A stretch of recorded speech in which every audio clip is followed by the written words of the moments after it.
So what's up? Magandang araw mga kamanok. Again, this is PJ Vergara at nandito po ulit ako upang mag-share sa inyo ng ilang mga kasagutan sa inyong napakaraming katanungan na itinatanong palagi sa akin. So, wag na natin ito masyadong patagalin kasi syempre gusto ko makarami din para kahit paano marami din yung masagot nating mga katanungan at makatulong po sa inyo. Okay, so kung nakapag-subscribe na po kayo, nakapag-like at syempre nakapag-comment na rin ang sarili nyong katanungan, wag na po natin ito patagalin. So, ang unang katanungan po ay galing kay Runiel Evangelio. Idol, tanong lang po, ano po ang gamot sa nagluluha na mata ng sisi 1 month and up? Wala naman silang sipon. Okay? So, ito nga po mga kamamay ang aking binabantayan palagi na dapat hindi maaaring tumama sa aking mga alagang sisiw. 1 month and up, ito po yung tinatawag nating kuraysa. Medyo hassle po itong bigyan ng remedyo mga kamanok. Kaya hanggat maaari sa mga breeders natin dyan, newbie, okay? Mga newbies, mga baguhan na breeder, kung hindi niyo po alam ito, kailangan po ay aware po kayo sa kuraysa. Okay? Pag sinabing kuraysa, makikita niyo na lang na yung kanyang mga mata parang teary eyes. Basa-basa yan, mga kamamay, teary eyes. So, lagi po nangyayari yan. Minsan, pag maaga, 3 weeks hanggang 1 month o mahigit 1 buwan, nangyayari po yan. Pag nakita nyo po na teary eyes po sila, hindi na po magandang pakiramdam ng sisiw. Kailangan po nating mabigyan kaagad ng agarang solusyon nito. Advice ko po mga kamamay, L-Spectromax L na po ang inyong ibigay. L-Spectromax L. So dapat consistent po ang pagbibigay natin. 3 to 5 days hanggang 1 week po ito. Injectable supplements po ito na talagang masasabi kong rekta na po sa bloodstream ng manok, ng sisiw, ang antibiotic para po mas mabilis ang effectivity nito. Makakatulong po ito sa kanilang sistema, sa kanilang sakit, upang mawala yung kuraysa. Kasi ang hirap, hindi po kaya ng antibiotic to. Yung tipong powder antibiotic, yung tablet antibiotic, hindi po kaya. Ako po nagsasabi, hindi po kaya. Mamamayat lang po ang inyong mga alaga. So, umpisa, makikita nyo, isa lang mata, tapos kinabukasan, 2 na. Hanggang sa parang nagba-blurred na yung tingin ng manok. Okay? So, ang gagawin nyo mga kamamay, hugasan nyo po araw-araw yung mata ng tubig na may asin. Yung solution na po na yon, tunawin ng asin, tapos direktang ibuhos sa mata, makakatulong po yung kahit paano, maalis po yung teary eye o yung teary liquid na nakalagay sa kanilang mga mata, kahit paano, mahugasan yung kanilang mga mata. Makakatulong, malaking ginhawa po sa sisiw. Tapos sabayan nyo po ng injectable supplements, 0.2 lamang po muna. 0.2 lang po muna para hindi naman po masyadong mabigla yung sisiw. 0.2 na L-Spectromax, makakatulong yan. Consistent ha, huwag nyo palilibanan. Kasi napakahalaga ng consistency pagdating sa antibiotic, tapos kuraysa pa yung sakit ng inyong mga alaga. Napaka-stressful po niyan sa 1-month-old. Alright? So, sana makatulong. So, next question galing kay Benson Pipito. Pwede na bang pakainin pagkatapos na madiklag? Okay, yung manok boss? O 3 to 5 days din walang kain habang ginagamot? Hindi po. Masyadong matagal po yung 3 to 5 days na hindi nyo bibigyan ng pakain. Light feeding lang po ang bigay natin dito. So hanggat maaari mga kamamay kapag ginagamot, light feeding lang po. Kung nakikita nyo na maayos naman yung manok, may sipon lang or may halak lang, light feeding, konti lang, kalahating kutsara, okay na po yun. Okay? Kaya nga sabi ko lagi sa inyo, bago po kayo magdiklag, kailangan 2 hours or 1 hour before feeding para kahit paano, makakain pa rin po sila.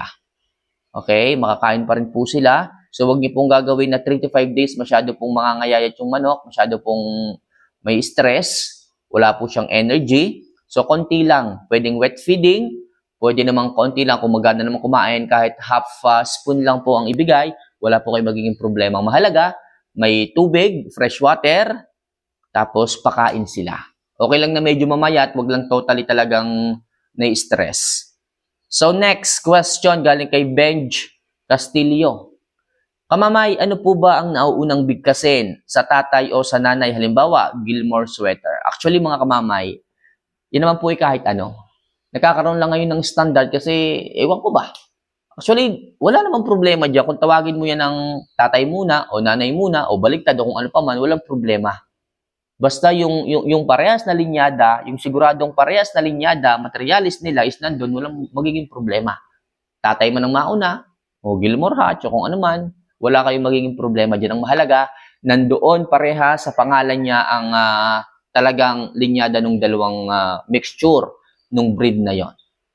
Minsan nga, tatlo pa eh. Di ba? Kung three-way cross, tinatawag pa. Sinasabi ng ibang Melsim Dome over Hatch, may ganoon, meron yung four-way cross pa. Di ba? Pero kung halimbawa naman, ang isang linyada ay galing sa isang kilalang breeder talaga, kagaya ng Mitra 54, tapos naging Mitra 56, ito po ay binubuo ng 54 na linyada or naging 56 na linyada bago tawaging Mitra. Kaya po naging Mitra 54, Mitra 56, ang dami pong linyada ang ipinasok sa isang manok para mabuo yung isang manok na yon. Ito po ay isang hindi kagandahang manok pero maayos po. Okay, so mag-iisip kayo, di ba? Paano binuong isang linyada? Ano-anong mga linyada ang di ba? Hindi man tatawagin lahat yung 54 na linyada eh. Ang haba nun. Kaya, ang ginawa nung isang breeder na yon, dinawag niya na lang na ganito. So, ang hirap nung buuin. Ang hirap nung gawin. Pero binigyan niya ng tawag na Mitra. Para siguradong, alam mo yun, para siguradong alam niya yung linyada na yon. Ito, Mitra, binubuo ito ng 54. Kaya nilagyan niya ng 54, kaya nilagyan ng 56. Kasi sa sobrang daming linyada, ang hirap nung bigkasin. Kaya ginawa niya na lang na Mitra. So, pag sinabing ganito, Mitra yan, sabihin, maraming linyada. Okay? So, yun po yun. Kaya kung ako tatanungin nyo, kung ano ba dapat unahin, wala kayong requirements dyan. Basta alam nyo, ang nanay at tatay, yun ang mahalaga. So, next question po tayo. Ito galing kay Optimistic Sailboat. Ayan, boss, maganda ba ang henny na manok? Actually, opo, maganda naman po yan. Lahat naman po ng linyada, maganda. Yan po ay tatanungin lang natin sa ating puso. Kung ito po ba talaga yung kulay na gusto natin. Kasi, iba't ibang mga breeder, kanya-kanya pong taste yan eh. Kung kaya't makakakita kayo sa farm na ganito, sa farm na ganyan, sa backyard nito, may iba't ibang kulay. Kagaya ng mga puti ni B-Boy, kagaya ng mga hatch ni AEJ, kagaya ng mga 5K ni Red, kagaya ng mga blacks ni Antonio Burburan, yung mga henny niya, nagaganda. So, nakadepende po sa inyo. Sa inyong puso kung ano po yung napupusuan yung kulay. Yan po ang magandang alagaan. Okay? Kasi alam niyo mga kamamay, nasa passion po yan. Kung wala po sa passion ninyo ang inyong kulay ng manok na inalagaan, hindi po lalabas yung concern pagdating dun sa manok. Halimbawa, pula ang inaalagaan ng manok pero hindi naman yun ang gusto mong kulay. Pag nagkasakit yan, tamad na tamad kang magyan ng antibiotic kasi hindi mo paborito eh. Hindi mo gusto eh. Pero kung halimbawa, henny nga ang gusto mo, pag nagkasakit yan, talagang kahit naulan, bibigyan mo ng antibiotic yan. Bakit? Kasi gusto mo eh, mahal mo yung isang manok. Ganun po ang pinagkaiba ng gusto sa hindi. Pag gusto mo talaga, mahal mo, nandun yung concern, nandun yung pagmamahal, nandun yung passion. Kaya napakahalaga mga kamamay na tanungin ang puso ninyo kung alin ba talagang kulay ang gusto ninyo. Hindi yung basta na lang, okay na yan, pwede na yan. Di ba? Kaya po mahalaga kung ano po talaga yung nasa puso ninyo, kung ano po talaga yung gusto nyong kulay para nandoon yung pagmamahal. So next, ayan, so ito si Jason Ecalia. So, salamat idol sa pag-send mo ng super thanks. Okay, so appreciate ko po ito. Maraming salamat po idol. Mega shoutout sa iyo, Jason Ekala. So, next question po tayo. Okay. Alright. Ayan, ito galing kay Ricky Estrada. Idol, yun po bang itlog ng araw sa araw ng Friday ay kalimitan po bang hindi masaya pag ipinasyal? Mga kamamay, wala pong ganito. Yung mga manok o yung mga itlog na initlog ng araw ng Friday, pag ito'y napisal, lumaki, naging tandang, sa lahat ng pasyala na pupuntahan ninyo ay malungkot kayo, nauuwi. Hindi po ito ganito. Ito po ay depende sa pagpapalaki sa inyong mga alaga. At syempre, minsan kasi sa swerte din, di ba? Kung papaano nyo napalaki yung manok, tapos yung pinagdaanan yung mga sakit-sakit, nakadepende po yan. Wala po yan sa araw-araw. Hindi kesyo iniitlog yan ng Friday, dapat ipreto mo na kasi sabi nga ng lolo mo, kung sino mo may sabi sa iyo na hindi daw to maswerte o malas daw ito. So, hindi po yung ganun. So, basta alagaan mo ng maayos. Nasa kamay mo pa rin ang